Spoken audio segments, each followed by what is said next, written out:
안녕하십니까. 태백산직입니다. 정의란 무엇인가 여섯 번째 얘기 6편 마이클 샌들. 책 내용의 강의는 4강이 되겠습니다. 대리인 고용하기, 시장과 도덕. 4강 대리인 고용하기, 시장과 도덕. 4강에 대해서 알아보도록 하겠습니다. 그 첫 번째 제목은 대리인 고용하기, 시장과 도덕 저스티에 대해서 알아보겠습니다. 정의를 둘러싼 치열한 공방에는 시장의 역할이 자주 거론된다. 자유시장은 공정한가? 돈으로 살 수 없는 또는 사서는 안 되는 재화도 있을까? 그렇다면 그것은 어떤 재화이며 그것을 사고 파는 것이 왜 문제가 될까? 자유시장 옹호는 전형적으로 두 가지 주장에 근거한다. 하나는 자유에 관한 주장이고 또 하나는 행복에 관한 주장이다. 첫 번째 주장은 시장을 옹호하는 자유지상주의자의 목소리다. 이들은 자발적 교환을 허용하는 것이 개인의 자유를 존중하는 길이며 자유시장에 간섭하는 법은 개인의 자유를 침해한다고 말한다. 두 번째 주장은 시장을 옹호하려는 공리주의자들이 내세우는 근거다. 이들은 자유시장이 전체의 행복을 증진시키며 두 사람이 거래할 때 둘 다 이익을 얻는다고 말한다. 거래가 당사자에게 모두 이익이 되고 어느 누구에게도 해를 입히지 않는 한 전체의 공리는 당연히 높아진다. 시장 해이론자들은 이러한 주장에 의문을 품는다. 이들은 시장에서 이루어지는 선택이 겉보기처럼 늘 그렇게 자유롭지는 않다고 주장한다. 그리고 특정 재화나 사회적 행위는 돈으로 사고 팔 경우 타락하거나 질이 떨어진다고 말한다. 이번 장에서는 전쟁 수행과 대리 임신이라는 성격이 매우 다른 두 가지 행위의 대가로 돈을 지불할 때의 도덕성 문제를 따져보려 한다. 논란의 대상인 이 두 사례에서 시장의 옳고 그름을 생각해 본다면 정의에 관한 대표적인 이론들의 차이점을 밝히는 데 도움이 될 것이다.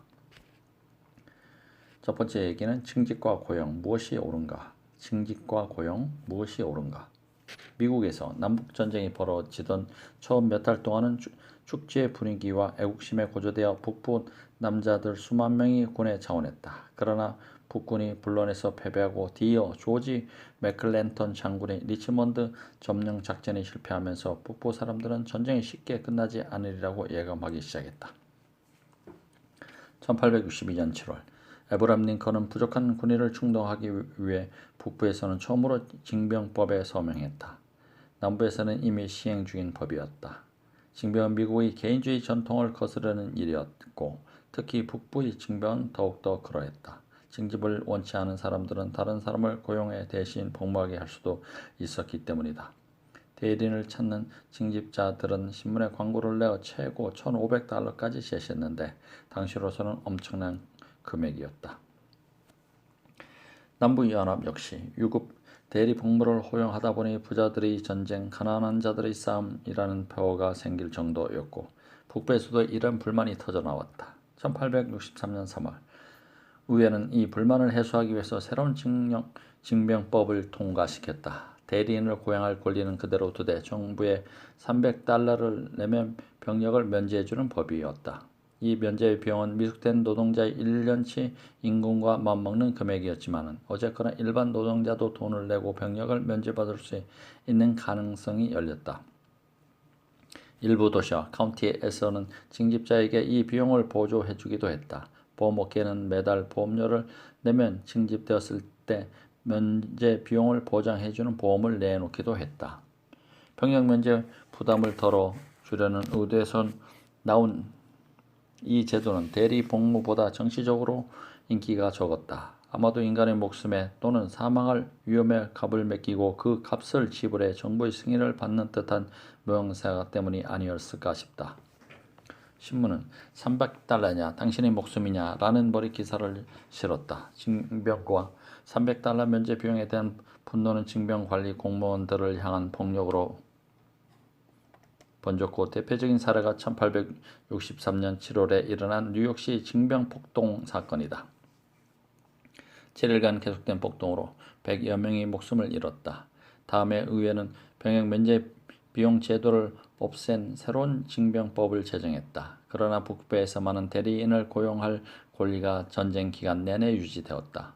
결국 비교적 소수의 징집자만이 북군에 입대해 싸웠다. 징병제가 도입된 뒤에도 상당수 병력이 자원자들로 채워졌는데 적지 않은 보수와 징병 위협의 결과였다. 징병 체계비 복귀에서 걸린 사람 중 상당수는 도망가거나 장애로 징병을 면제받았다. 그 결과 실제 징집 예정자 약 20만 명 7천 명 가운데 8만 7천 명이 면제 비용을 지불했고 7만 4천 명이 대리인으로 채워졌으며 4만 6천 명만이 복무했다. 대신 싸울 대리인을 고용한 사람으로는 앤드루 카네기, J.P. 모건, 시어도 루즈벨트의 아버지, 프랭클린 루즈벨트의 아버지, 그리고 나중에 미국 대통령이 된 체스터 아서와 클로벌 클리블랜드 등이 있었다.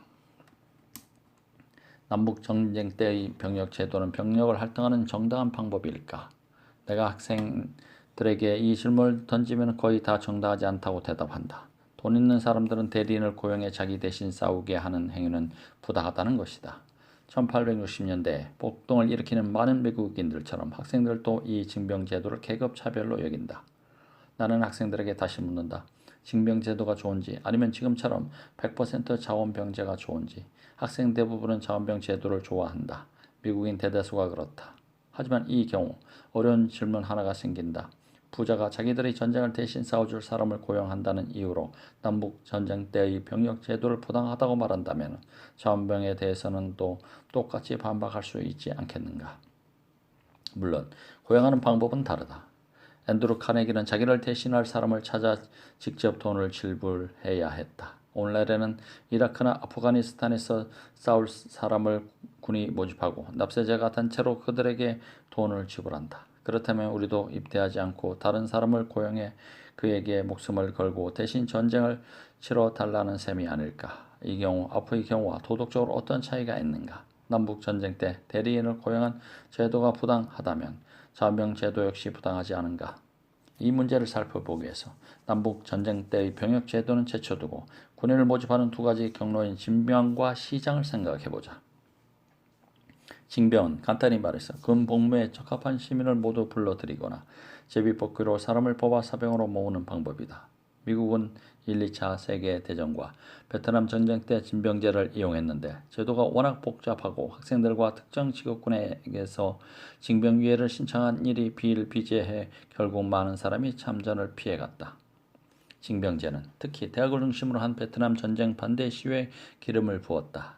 리처드 닉슨 대통령은 징병제 폐지를 제안했고 1973년에 미군이 베트남에서 대대적으로 철수하면서 징병을 모두 자원병으로 대체했다. 군 복무는 더 이상 의무가 아니다 보니 군은 필요한 병력을 모으기 위해 보수를 높이고 복리후생을 늘렸다. 오늘날 우리가 자원군이라고 부르는 군대는 식당, 은행, 소매점 등의 사업처럼 노동시장을 이용해 모병한다. 사실 자원이라는 말은 문제가 있다. 자원군은 사람들이 무상으로 참여하는 자원소방대나 지역 무료 급식소, 자원봉사자와는 다르다. 돈을 받고 일하는 전문 군인을 자원자라고 말하는 것은 조금 좁은 의미에서나 합당하다. 이들은 누구도 강제로 징집되지 않고 자발적으로 참여했지만 돈이나 복리 후생 혜택을 받는 대가로 임무를 수행한다. 남북 전쟁 때의 징병 폭동이나 베트남 전쟁 방대 시위가 증명하듯 민주사회에서 군인을 모으는 방식을 둘러싼 논쟁은 전쟁 중일 때 더욱 치열하다. 미군이 100% 자원봉 제도를 채택한 뒤로는 군 복무 활동에서 생기는 정의 문제가 대중의 관심에서 사라져갔다. 그러나 이라크와 아프가니스탄에서 미군이 전쟁을 주도하면서 민주사회에서 시장을 이용해 군인을 모집하는 일이 과연 옳은가를 두고 다시 논쟁이 벌어졌다. 미국인 대다수는 자원군을 좋아하여 징병제로 돌아가기를 바라는 사람은 거의 없다. 이라크 전쟁이 한창이던 2007년 9월 미국인을 대상으로 실시한 갤럽 설문조사에서 징병제 후보를 반대하는 비율과 찬성하는 비율이 각각 80%와 18%로 나타났다. 그러나 자원군의 징병제를 둘러싸고 정치 철학과 관련된 중요한 문제가 새롭게 떠올랐다. 개인의 자유와 시민의 의무에 관한 문제다. 이 문제를 자세히 들여다보기 위해서 이제까지 살펴본 병력을 할당하는 세 가지 방법, 즉 징병제, 대리인을 고용하는 징병제, 시장체제를 비교해보자. 어떤 방법이 가장 공정하겠는가? 1. 징병제 2. 유급 대리인을 고용하는 징병제, 남북 전쟁 병력제도 3. 시장체제, 자원군. 자원군 옹호. 두 번째 이야기는 자원군 옹호에 대한 얘기입니다. 자유시장주의라면 답은 분명하다.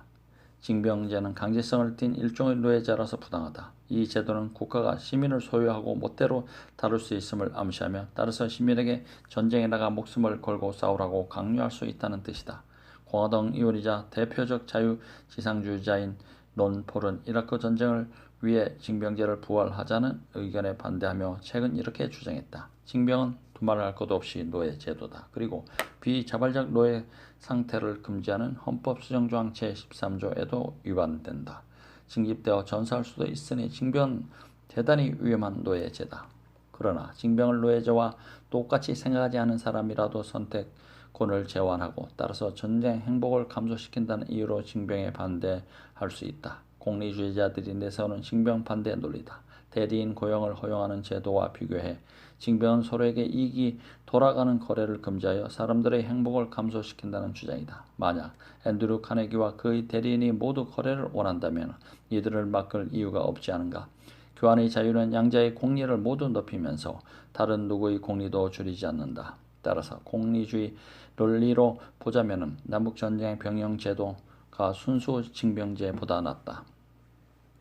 공리주의 주장이 어떻게 시장 논리를 지지할 수 있는지는 쉽게 알 수 있다. 자발적 교환이 양 당사자에게 모두 이익이 되면서 다른 누구에게도 해를 주지 않는다고 생각하는 사람이라면 모든 것을 시장에게 맡기자는 공리주의적 주장을 펴고도 남는다. 남북전쟁 병력 제도와 자원군을 비교하면 이를 분명히 알 수 있다. 징집자가 대리인을 고용하는 제도에 찬성하는 논리로 모든 것을 시장에 맡기자는 주장을 펼 수도 있다. 대리인 고용을 허용하면 애초에 징병할 이유가 없지 않은가? 차라리 노동시장에서 병사를 모집하면 간단하지 않겠는가? 필요한 군인 수와 자질을 고려해 적절한 급여와 복리 후생 수준을 정한다. 그리고 사람들이 그 일을 할지 말지 알아서 결정하게 내버려 두자. 누구도 자신의 의지를 거슬려 강요받아서는 안다며 군에 복무할 의사가 있는 사람이라면 모든 조건을 고려한 뒤 다른 일보다 병력이 나은지 스스로 결정하면 된다. 따라서 공리주의 관점에서 보자면 자원군은 세 가지 중에 최고의 선택이다. 주어진 보상에 근거해 입대를 할지 말지 선택하게 한다면 사람들은 자신의 공리를 극대화할 수 있을 때만 군 복무에 응한다. 복무를 원치 않는 사람은 자신의 의지를 거슬러 입대를 강요받아 공리를 잃은 상황에 놓이지 않아도 된다. 공리주의자 중에는 징병군보다 비용이 많이 든다는 이유로 자원군에 반대할 사람도 있겠다. 필요한 자질을 갖춘 군인들을 끌어들이려면 강제로 복무하게 할 때보다 급여와 복리 후생을 더 높여야 한다. 그러면 군인은 행복해지겠지만 그 돈을 지불해야 하는 납세자는 불행해져서 군인의 행복을 상쇄할 것만 같다. 그러나 이는 그다지 설득력이 없다. 그 대안이 대리인을 허용하든 안 하든 징병이라면 더욱 그러하다. 공리주의 논리에 근거해 이렇게 주장한다면 어떨까? 경찰서나 소방서의 기능을 비롯해서 정부 서비스에 드는 납세자의 비용을 줄이기 위해서 임의로 사람을 뽑아 시장 가격보다 낮은 급여를 지급하고 그 일을 하라고 강요한다면 고속도로 유지 비용을 줄이기 위해 제비 뽑기를 해 납세자들더러 직접 일을 하든지 사람을 고용시키라고 한다면 이런 강제 수단을 동원하면 납세자의 부담은 줄겠지만 불쾌감은 부담 감소분을 초과할 것이다. 그렇다면 자유주의 논리로 보나 공리주의 논리로 보나 군 복무 할당 방법에서 자원군이 최고의 선택이고 그 다음이 남북전쟁 때의 혼합형 제도이며 징병제는 가장 바람직하지 못한 선택이 된다. 그러나 이 순위 매기기에 두 가지 반박이 가능하다. 하나는 공정성과 자유에 관한 반박이고 또 하나는 시민의 미덕과 공동선에 관한 반박이다. 반박 1. 공정성과 자유. 첫 번째, 반박은 대안이 제한적인 상황에서는 자유시장이 그다지 자유롭지 못했다는 주장이다. 극단적인 예를 생각해보자. 다리 아래에서 잠을 자는 노숙자는 그 행위를 선택했다고 볼 수도 있다. 그러나 이를 자유로운 선택이라고 보기는 힘들다. 게다가 그가 아파트보다 다리 아래에서 자는 것을 좋아하리라고 추측하기에는 무리가 있다. 그의 선택이 노숙을 좋아하는 취향에서 나왔는지, 아파트에서 잘 형편이 못 되는 경제적 이유에서 나왔는지 알려면 주변 사정을 알아야 한다. 그는 지금 자유의사로 행동하는 것일까? 어쩔 수 없이 필요에 따라 행동하는 것일까?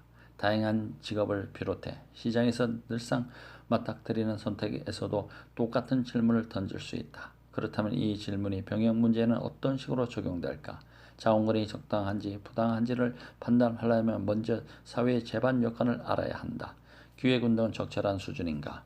아니면 어떤 사람은 삶에서 선택의 여지가 거의 없는가? 모든 사람에게 대학 교육을 받을 기회가 주어지는가? 아니면 어떤 사람의 경우 대학 등록금을 마련할 방법이 입대하는 길뿐인가? 시장 논리로 보자면 자원군은 강제 징집을 피할 수 있다는 점에서 매력적이다. 자원군은 군 복무를 승낙의 문제로 만든다. 그러나 어쩌다 자원군에 들어간 사람 중에는 입대를 하지 않은 사람만큼이나 군 복무가 내키지 않는 사람도 있을 것이다. 가난과 경제적 어려움이 만연한 사회라면 입대 결정은 다른 대안이 없다는 뜻일 수 있다. 이 반박에 따르면 자원군은 겉보기만큼 자발적이지 않을지 모른다. 실제로 강압적 요소가 끼어들 수 있다. 사회에서 더 나은 선택을 할 수 없다면 입대를 결정한 사람은 경제적 어려움 때문에 징집되는 셈이다. 이 경우 징병과 자원군의 차이는 전자는 의무고 후자는 자유라고 규정하기 어렵다. 단지 강제의 형태가 다를 뿐이다. 즉 징병법이 자원군은 경제적 어려움이 강제한다는 뜻이다. 괜찮은 직업 선택의 폭이 넓을 때만이 유급 복무 선택이 대한 부재가 아니라 선호도를 반영한다고 말할 수 있다. 오늘날의 자원군 구성 계층을 보면 이 반박이 어느 정도는 옳다는 것을 알 수 있다. 현역 사병 가운데 저소득층에선 중간계층 지역 중간층 가계소득이 3850불에서 57,860달러인 지역 출신 젊은이가 차지하는 비율이 현저히 높았다. 그리고 전체 인구 가운데 소득 수준이 하위 10%에 해당하는 계층, 이들 중 상당수는 교육과 기술에서 자격 요건에 미달한다. 상위 20%에 해당하는 계층, 중간 가계계층이 6만 6,329달러가 넘는 지역 출신 젊은이가 가장 적었다. 최근엔 모집된 군인의 25% 이상이 정규 고등을 졸업하지 못했다. 그리고 일반인 46%가 대학 교육을 받은 데 비해 18세에서 24세 군인 가운데 대학 문턱을 넘어본 사람은 고작 6.5%에 그쳤다. 최근 몇 년 동안 미국 사회 특권층 젊은이들은 군 복무를 기피하고 있다. 군대를 구성하는 전 계층을 다룬 탈령 미국 사령류층의 군복무 무단이 탈은 이 현상을 잘 보여준다.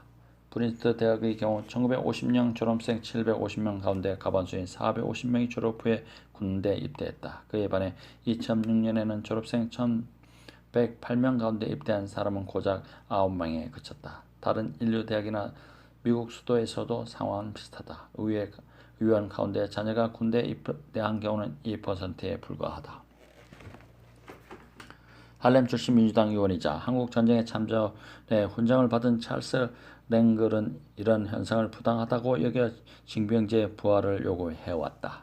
미국인들이 전쟁터에서 발길을 돌리는 한 그 피해자는 온 국민이지 경제적 이유로 짭짤한 보너스와 교육계에 끌려 입대한 사람뿐만이 아니다. 그는 뉴욕시에 대해 다음과 같이 지적했다. 군복무 부담의 불균형이 매우 심각하다. 2003년에 이 시의 자원자 70%가 저소득층 출신의 흑인과 히스패닉이었다. 이라크 전쟁에 반대한 랭글은 정책 위반자들의 자녀도 참전 부담을 나눠야 했다면 전쟁은 애초에 시작되지도 않았으리라고 믿는다. 그는 미국 사회에서 기회 불균등이 지속되는 한 시장을 이용해 군 복무를 할당하는 것은 대안 없는 사람들에게는 부당한 일이라고 주장한다.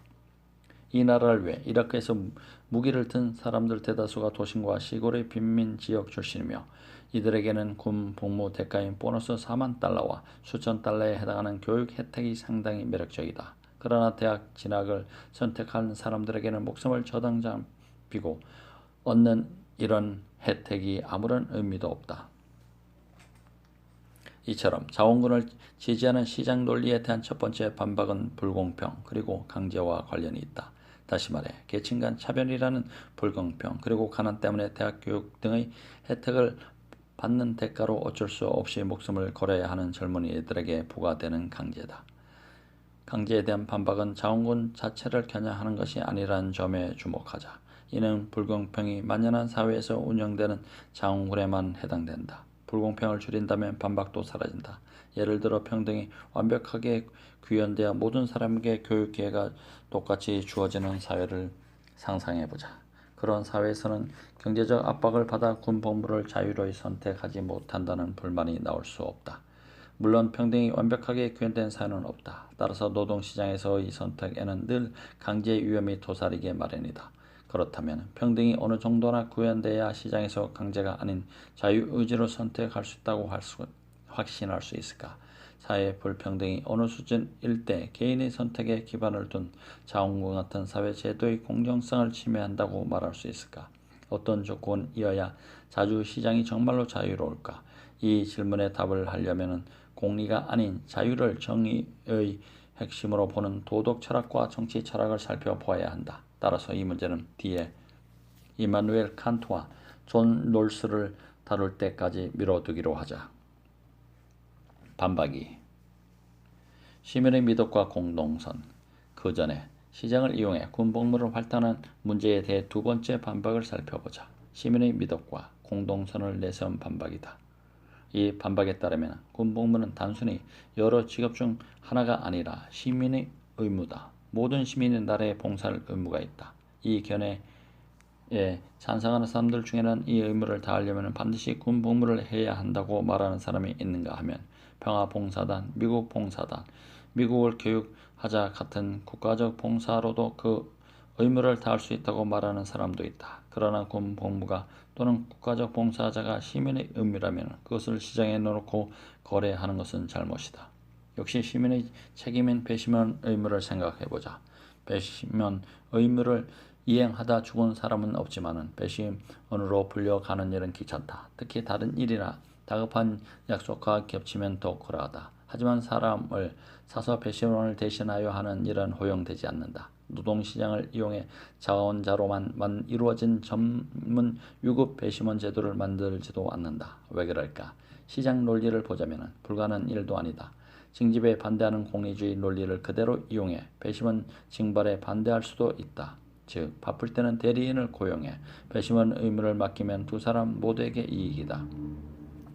강제성을 띤 배심원 의무를 아예 없애면 더 좋은 것이다. 그리고 필요한 인원과 자질을 고려해 노동시장에서 배심원을 모집한다면 그 일이 내키는 사람은 하고 내키지 않는 사람은 안 해도 그만이다.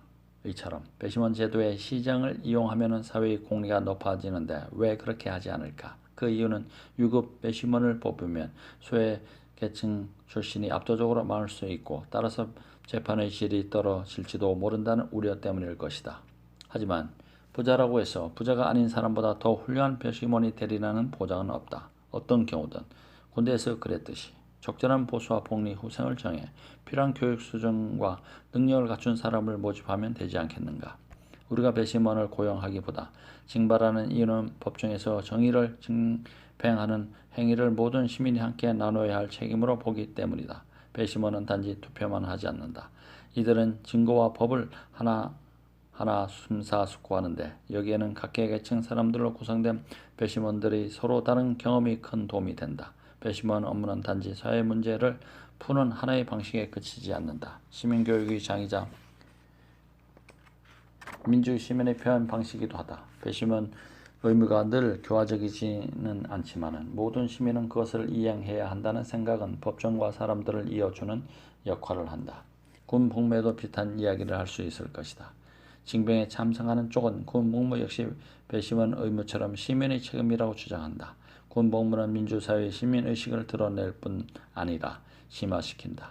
이런 견해에서 보면 군 복무를 상품 취급해 사람을 사서 대신하게 하는 행위는 군 복무의 바탕이 되어야 하는 시민의 이상을 타락시킨다. 이 반박에 따르면 군인을 고용해 전쟁터에 나가 대신 싸우게 하는 것은 잘못이다. 가난한 사람에게 공평치 못한 저사라서가 아니라 시민의 의무를 저버리는 행위이기 때문이다. 역사학자 데이비드 케네디도 같은 주장을 폈다.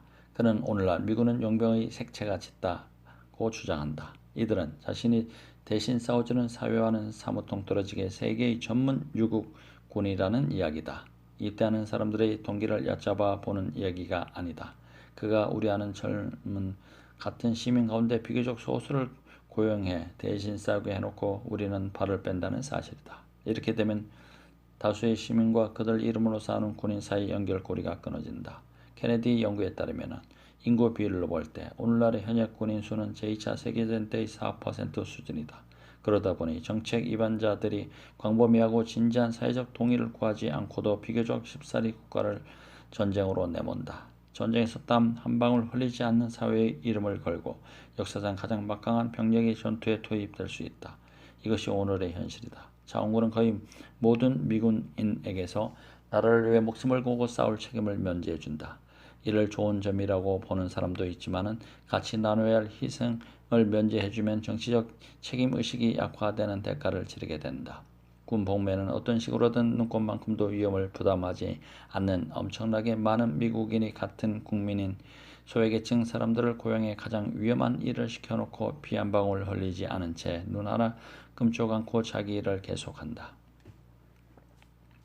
징병을 시민의 의무로 본 가장 유명한 발언은 제라바 태생의 계몽주의 정치 이론가 장자크 루소의 말이다. 그는 사회 계약론에서 시민의 의무를 팔릴 물건으로 전락시키는 행위는 자유의 가치를 옹호하는 게 아니라 오히려 깎아내린다고 주장한다. 공공서비스가 시민의 어떤 관심사에서 멀어지는 순간, 그것을 사람이 아닌 돈으로 해결하려는 하는 순간 국가의 몰락이 가까워 온다. 마땅히 전쟁터로 진군해야 할 때 사람들은 군대에 돈을 지불하고 집에 앉아 있다. 진정으로 자유로운 국가라면 시민은 모든 일을 자기 손으로 하지 돈을 들여 하지 않는다. 돈으로 의무를 면제받기는커녕 돈을 들여서라도 의무를 직접 이행할 특권을 얻으려 할 것이다. 나는 사회 통념을 결코 받아들이지 않는다. 세금보다는 차라리 강제 노역이 자유에 덜 반대된다고 생각하니까. 이제 시민의식에 관한 루소의 단언한 인식과 시장을 바라보는 그의 신중한 견해는 오늘날의 생각과는 거리가 멀어 보일 수도 있다. 우리는 국가를 법과 규제와 더불어 무력의 영역으로, 그리고 시장을 자발적 교환과 더불어 자유의 영역으로 보는 경향이 있다. 누사람은 적어도 시민의 성과 관련해서는 뒤바뀐 생각이라고 말할 것이다. 시민 옹호자들은 자원군을 변호하면서 시민의식에 대한 루소의 강경한 견해를 거부하거나 그것이 군 복무와는 관계가 없다고 말할지도 모르겠다. 그러나 누수가 호소한 시민의 이상은 미국 같은 시장 중심 사회에서도 여전히 반향을 일으킨다. 자원군을 지지하는 사람은 그들이 용병과 다름없다는 말을 강력히 부인한다. 이들은 자원군의 상당수가 단지 보수와 복리 후생 때문만이 아니라 애국심에서 복무한다고 지적하는데 옳은 이야기다. 하지만 그 점이 왜 중요할까? 군인이 임무만 잘 수행한다면 그들의 동기에 신경을 쓸 이유가 없지 않은가? 우리는 모병을 시장에 떠맡겨 놓고도 군 복무를 애국심과 시민의 미덕이라는 낡은 개념과 분리하지 못한다. 그렇게 한번 생각해보자. 오늘날의 자원군과 용병의 진짜 차이점은 무엇일까? 둘 다 돈을 받고 싸우는 군인이고 급여와 복리 후생 혜택을 준다는 약속에 모여든 사람들이다. 시장이 군대를 모을 적절한 수단이라면 용병은 정확히 무엇이 문제일까? 용병은 단지 돈만 바라보고 싸우는 외국인인데 반해 미국 자원군은 미국인만을 고용한다고 대답할 사람도 있을 것이다. 하지만 노동시장이 군대를 모을 적정한 수단이라면 왜 미군은 국적을 보고 군인을 고용해야만 하는가? 왜 군 복무를 원하는 필요한 자질을 갖춘 외국 시민을 적극 끌어들이지 않는가? 왜 임금이 낮고 좋은 직업이 드문 개발도상국가에서 사람을 모집해 외인 군단을 만들지 않는가? 외국인은 미국인보다 정성도가 떨어지리라고 주장하는 사람도 있다. 그러나 전장에서 미국인이라면 정성을 다하리라는 보장은 없으며 신병을 모집하는 사람이 외국 지원자의 신뢰도를 판단할 수 있을 것이다. 군대가 노동시장을 이용해 사병을 충원해야 한다는 생각을 받아들이는 사람이라면 군 복무가 시민의 책임이자 시민의식의 표출이라고 생각하지 않는 한 원칙적으로 군인 자격을 미국 시민으로 제한할 이유가 없다. 징병제를 폐지한 지 두세대째가 되는 지금 미국인은 시장 논리를 군 복무에 적용하기를 주저한다. 프랑스 외인 부대는 외국인을 모집해 프랑스를 위해 싸우게 하는 오랜 전통을 유지하고 있다. 프랑스는 이 부대가 프랑스 밖에서 적극적으로 군인을 모집하는 행위를 법으로 금지하지만은 인터넷의 발달로 이러한 제한이 의미가 없어졌다. 이 외인 부대 홈페이지는 13개 언어를 지원하며 전 세계에서 군인을 모집한다. 현재 부대 병력의 4분의 1이 라틴 아메리카 출신이며 중국을 포함한 아시아 국가 출신도 점점 늘어나는 추세다. 미국은 외인 부대를 창설하지는 않았지만 그 방향으로 옮겨가는 중이다. 이라크와 아프가니스탄 전쟁이 장기화하면서 필요한 병력 모집이 어려워지자 임시 비자로 미국에 살고 있는 이주민을 상대로 군인을 모집하기 시작했다. 이들에게는 상당한 보수와 미국 시민권 조기 발급 등의 혜택이 주어진다. 현재 미국에는 외국인이 약 3만 명 복무 중이다. 새로운 프로그램에 따라 지원 자격이 영주권 소유자의 일시 체류자 외국인 학생 망명자로 확대될 예정이다. 시장 논리는 비단 외인 부대 모집으로만 나타나지 않는다. 군 복무를 여러 직업 중 하나로 본다면 신병 모집을 정부에서만 해야 한다는 법은 없다. 실제로 미국은 대규모 군 기능을 민간 기업에게 맡긴 상태다. 군사 도급 업체가 전 세계 분쟁에 참가하는 일이 점점 늘어나고 있으며 이라크에 주둔한 미군의 경우에도 민간 기업체 소속 군인이 상당히 많다.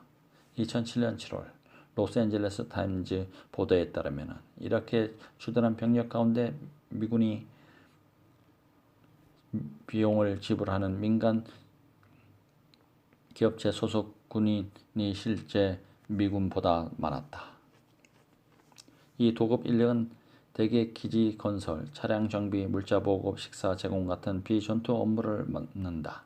그러나 5만 명 정도는 무장한 비밀 요원으로 이들이 기지 소, 외교관 호위 등을 수행하면서 실제로 전투에 참가한다. 이라크에서 사망한 민간 도급 인력은 1200명이 넘는데 이들은 사망에도 성종기가 덮인 관에 들어가지 못하며 미국 사망자에 포함되지 않는다. 민간 군사 기업 가운데 대표적인 곳이 블랙워터 월드와이드다. 이 회사 최고 경영자인 에릭 프린스는 해군 특수부대인 실에 복무했으며 열렬한 자유시장 옹호자다. 그는 자신의 회사에 고용된 군인은 용병이 아니라며 용병이란 말을 중상모략으로 여겼다. 프린스는 페더럴 익스프레스가 우편 업무를 담당하듯이 우리가 국가 안보 기능을 담당하고자 노력한다고 설명한다. 블랙워터는 이라크에 군사 서비스를 제공하는 대가로 정부에게 10억 달러가 넘는 돈을 받았으며 곧잘 논란의 중심에 놓이곤 했다. 블랙워터가 처음 대중의 주목을 받은 때는 2004년 팔루자에서 이 회사 직원 4명이 매복한 적에게 살해당하고 이 가운데 2명의 시체가 다리에 매달린 사건이 일어나면서부터다. 사건이 일어나자 조지 부시 대통령은 팔루자에 해병대 파견을 명령했고 반란군을 상대로 대대적이고 값비싼 전투를 치루었다. 2007년에는 블랙워터가 경비대원 6명이 바그다드의 광장에서 군중을 향해 발포하는 바람에 민간인 17명이 사망했다. 자기들이 먼저 총격을 받았다고 주장한 이 경비대원들은 이라크 법으로 기소되지도 않았다. 이라크 침공 이후 미국이 관장하는 이라크 당국에서 정한 규정 때문이다. 결국 미국 법무부가 이 도급 직원을 우발적 살인 혐의로 기소했고 이 사건으로 이라크 정부는 블랙워터의 철수를 요구했다. 의회와 일반 대중 사이에서는 전쟁 수행을 블랙워터처럼 이익을 추구하는 기업에 외주를 주는데 반대하는 목소리가 높아졌다. 다들 그런 회사를 믿을 수 없으며 그들은 제 역할을 남용하기 십상이라고 한 목소리로 비난했다. 블랙워터 총격 사건이 터지기 몇 해 전에도 다른 회사의 도급 직원들이 아부 그라이브 수용소에 억류된 사람들을 학대한 사건이 일어났다. 이 사건에 관련된 군인들은 군사법원에 회부되었지만 민간 도급 인력은 처벌받지 않았다. 그러나 의회가 민간 군사 기업에 더 엄격한 규정을 적용해 그들 책임을 강화하고 직원에게도 미군과 똑같은 행동기범을 적용한다고 가정해보자. 그러면 민간 기업이 우리 대신 전쟁을 치르는 일에 대한 반감이 사라질까? 아니면 페더럴 익스프레스에 돈을 지불하고 우편물을 배달하게 하는 일과 블랙워터와 계약해 전투지에 무장 병력을 파견하는 이 일은 도덕적으로 차이가 있는 걸까? 이 질문에 대답하려면 먼저 해결할 문제가 하나 있다. 군 복무는 그리고 어쩌면 국가에 봉사하는 일은 모든 시민이 수행하는 의무일까? 아니면 광업이나 어업 같은 힘든 직업처럼 위험한 일의 하나이며 따라서 노동시장의 원리에 따라야 마땅할까? 이 질문에 답하려면 더 포괄적인 질문을 던져야 된다. 민주사회의 시민이라면 서로에게 어떤 의무를 지며 그 의무는 어떻게 생각하는 것일까? 정의에 관한 서로 다른 이론은 이 질문에도 서로 다른 답을 내놓는다. 군인을 징집해야 할지 고용을 해야 할지는 시민 의무의 기본과 범위를 살펴본 뒤에 결정한다면 한결 수월할 것이다. 그 전에 노동시장 활용과 관련한 논쟁을 하나 더 살펴보자.